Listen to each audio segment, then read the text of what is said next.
chercher du travail. Après travail, tu vas chercher l'épouse, la femme. Après ça, l'enfant va venir. Tout ça, c'est le temps. Gagner du temps. Ce temps-là, il est tellement sacrifié que si tu l'utilises bien, tu as un bénéfice, tu vas te reposer quand tu vas vieillir. Mais si tu le fais passer un temps inutile, en vieillissant, tu vas être très fatigué avec. Parce que tu n'as rien construit. Ça, c'est le premier 30 ans. Maintenant, je peux développer le premier 30 ans. Si je développe ça bien, on ne peut pas sortir là aujourd'hui. Tellement que c'est vaste, c'est grand. Maintenant, je vais aller sur le deuxième temps. On a passé 30 ans. On va rentrer maintenant 60 ans. Le deuxième 30 ans. Le deuxième 30 ans, tout est bénéfique. Tout ce que tu as construit sur le premier 30 ans, c'est ça que tu vas consommer sur le deuxième 30 ans, 60 ans. Sallallahu alayhi wa sallam, il a dit son umma, leur vie, c'est entre 60 ans. On regarde maintenant les gens qui arrivent 100 ans, tu regardes, c'est très minime. Il n'y a pas beaucoup qui vivent 100 ans. Il n'y a pas beaucoup. Donc, tu te profites le maximum de ton temps. Ce deuxième temps-là, le 60 ans-là, qu'est-ce que tu dois faire? Là, c'est bénéfique pour toi tout ce que tu as construit sur le premier 30 ans. C'est là où tu vas avoir le bénéfice de ce que tu as travaillé. Tu as épousé une femme, tu as des enfants, peut-être tu as fait du commerce, le commerce a des fruits. Vous voyez, c'est tellement beau, ce milieu-là, le deuxième 30 ans, c'est là où tu as la force un peu. Regarde quand tu rentres, maintenant, troisième temps, 90 ans, parce que je dis c'est 3, 30, 30, 30, ça fait 90 ans.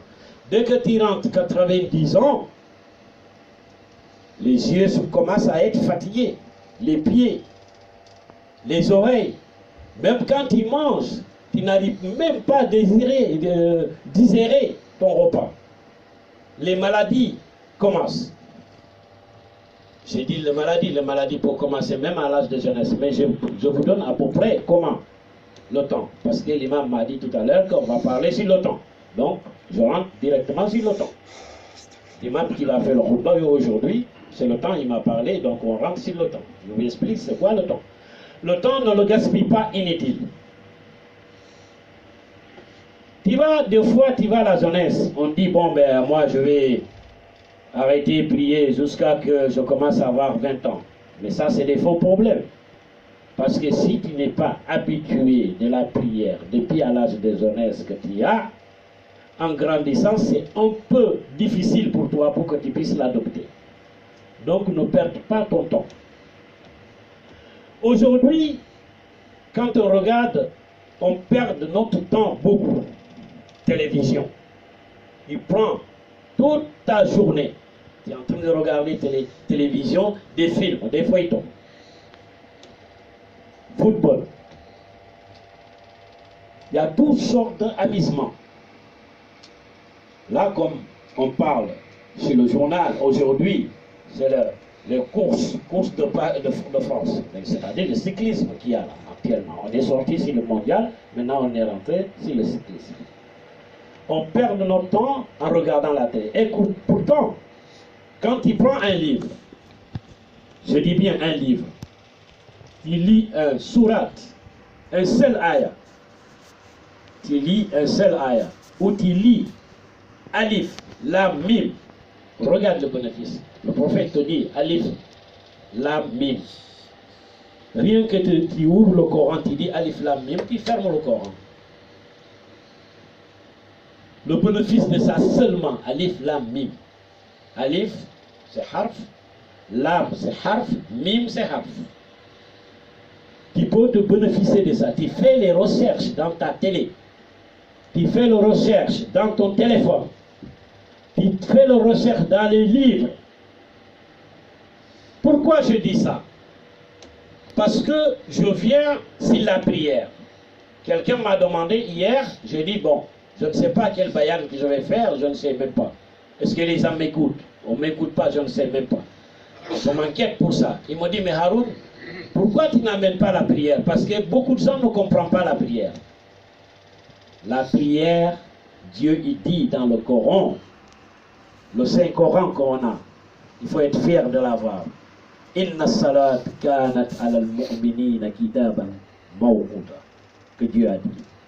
La prière, il y a des heures précises. Il ne faut pas perdre ton temps. Tu dis, je vais regarder ce feuilleton-là, je vais regarder ce match-là. L'heure de prière arrive à toi. Tu penses que les gens qui t'accompagnent, quelque chose les échappe d'après toi? Jamais. Dieu qui a dit dans le Coran, Inna salat kanat ala al-mu'minina kitaban mawquta. Il est l'heure précise. C'est l'heure-là, il faut le faire. Comment le faire? Tu te prépares l'ablution. Quand on dit l'ablution, il faut le faire d'une manière correcte et bien, avec du respect. Tout mouvement va avec Bismillah. L'eau doit être propre. L'eau qui a l'odeur, on ne peut pas faire l'ablution avec. L'eau que la couleur a changé, on ne peut pas faire l'ablution avec. L'eau qui est sale parce qu'il y a pipi ou il y a quelque chose qui est tombé là-dedans, on ne peut pas faire l'ablution avec.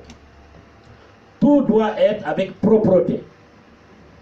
L'endroit que tu vas faire l'ablution doit être propre. Là où tu dois prier doit être propre.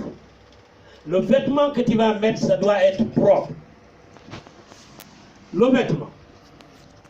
Voilà, j'ai fait la prière. J'ai fini ma prière. Je me rappelle que le vêtement que j'ai sur moi, il ne peut pas prier parce qu'il y a pipi. Ou bien, je suis parti dans la toilette, il y a quelque chose qui l'a touché, je ne peux pas prier avec. Mais j'ai prié avec. Après, je me suis rendu compte que le vêtement que j'ai mis sur moi, il est sale, il ne peut pas prier, il est impur. Qu'est-ce que je dois faire? Il y en a qui vont me dire, ouais, j'ai déjà prié, je ne vais pas retourner faire ma prière. J'ai dit, tu vas retourner, tu vas faire cette prière-là, tu changes ton vêtement, tu prends un autre vêtement qui est propre, tu pries. Si l'heure est passée, tu as vu que l'heure est passée, ouais, parce que j'ai prié, il était 2 heures, maintenant il est 6 heures, donc j'ai déjà fait ma prière. Non, tu retournes faire ta prière que tu as fait. C'est comme ça. Par contre, je précise bien, aucune prière ne peut pas être retardée à cause de la propreté. Pourquoi? Parce que Dieu il dit dans le Coran, Inna salat kanat ala al-mu'minina kitaban mawquta. Voilà, j'ai un vêtement sur moi. Le vêtement n'est pas propre. J'ai dit, je vais attendre jusqu'à que j'ai un vêtement propre. L'heure en train de passer, non. Prie avec. Ad-dinu yusr. L'islam, c'est la facilité, c'est pas compliqué. Je ne dois pas retarder ma prière parce que mon vêtement qui n'est pas propre, je ne peux pas prier avec. Non. Tu travailles, tu transpires. Transpiration. Il y a des propretés de vêtements. Si le vêtement est sale, quelque chose l'a touché, comme pipi par exemple, ou caca, ou manille, ça, tu ne peux pas prier avec. Ou le dam, c'est-à-dire le sang. Si le sang dépasse 1 euro, sur le vêtement, tu ne peux pas prier avec. Le sang qui coule sur le vêtement, tu vois que si tu mets 1 euro, ça va dépasser. Là, tu ne peux pas prier avec. Mais si ça ne peut pas passer, ça, tu peux prier avec. Voilà, je me lève le matin. J'ai trouvé mon vêtement est mouillé. Je ne sais pas c'est quoi. Mais je dois aller laver mon vêtement avant de prier avec. Je dis toujours, on ne peut pas retarder la prière à cause de la propreté. Je travaille, je suis sale, il y a la peinture qui a touché mon vêtement, ou bien les poussières et tout ça, je ne peux pas prier avec mes vêtements. Non, tu peux prier avec. Ne retarde pas la prière à cause de la propreté. Voilà maintenant, Fajr arrive. Moi, je me lève, j'ai vu que j'ai eu des rapports avec ma femme, par exemple.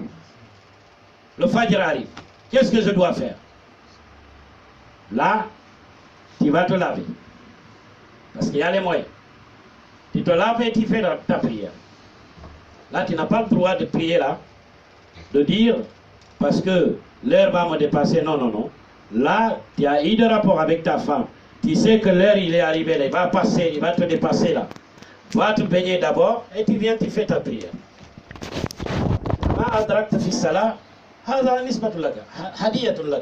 Si tu attrapes à l'heure là que tu t'es baigné, tu fais ta prière, c'est bon.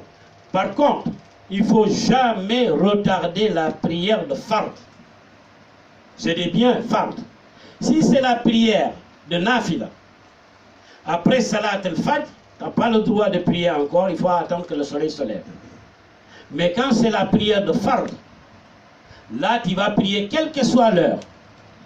Même si a fait, tu es rentré dans la mosquée, Asr est déjà passé, le soleil va se coucher, tu es rentré dans la mosquée, tu as quelque chose sur toi, c'est-à-dire que tu n'as pas fait la prière de Zohr.